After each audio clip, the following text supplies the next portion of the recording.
بسم اللہ الرحمن الرحیم۔ السلام علیکم ورحمۃ اللہ وبرکاتہ۔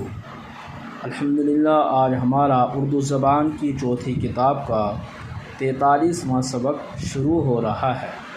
تحمل اور وفائے وعدہ، یعنی تحمل برداشت کرنا، وفائے وعدہ وعدے کو پورا کرنا۔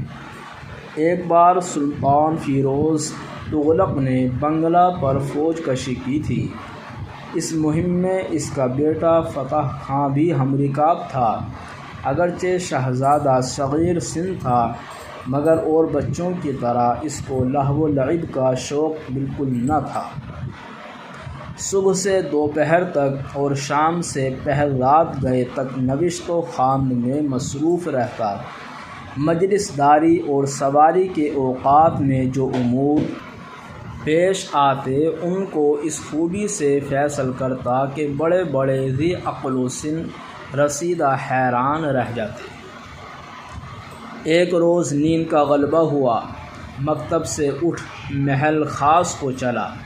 راہ میں ایک پیر زال دہائی دیتی سامنے آئی اور کہا، میرا شوہر اور لڑکا سنار گاؤں سے کچھ مال خرید کر سلطانی لشکر میں بیچنے کو لا رہے تھے۔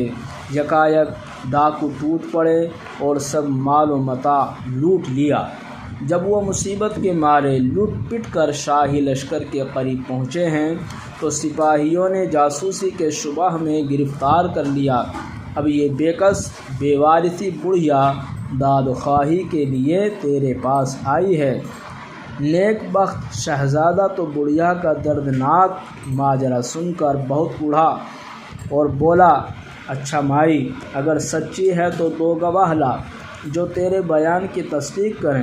بڑھیا بولی، بیٹا گواہ تو بہت ہیں پر میں ڈرتی ہوں کہ آنے جانے میں دیر لگی تو پھر تم تک رسائی دشوار ہوگی۔ شہزادے نے ہنس کر کہا، خیر میں اسی جگہ کھڑا ہوں، تم جاؤ اور اپنے گواہ لاؤ۔ غرض بڑھیا چلی گئی اور شہزادہ منتظر کھڑا رہا۔ خادموں نے عرض کیا کہ مبادا تمازت آفتاب باعث مضرت ہو، اگر فلاں درخت کے سائے میں قیام کیجیے تو مناسب ہے، مگر شہزادے نے وہاں سے قدم اٹھانا خلاف وعدہ سمجھا۔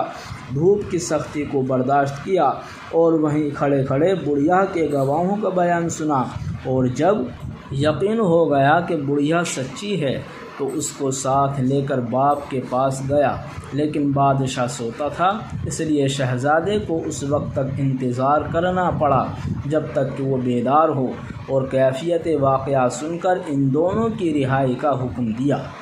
اس کام میں شہزادے کو اتنی دیر لگی کہ اس دن دوپہر کا کھانا قریب شام کے کھایا۔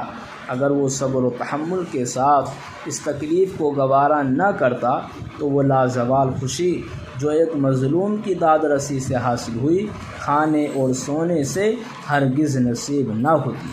الحمدللہ آج کا ہمارا یہ سبق مکمل ہوا۔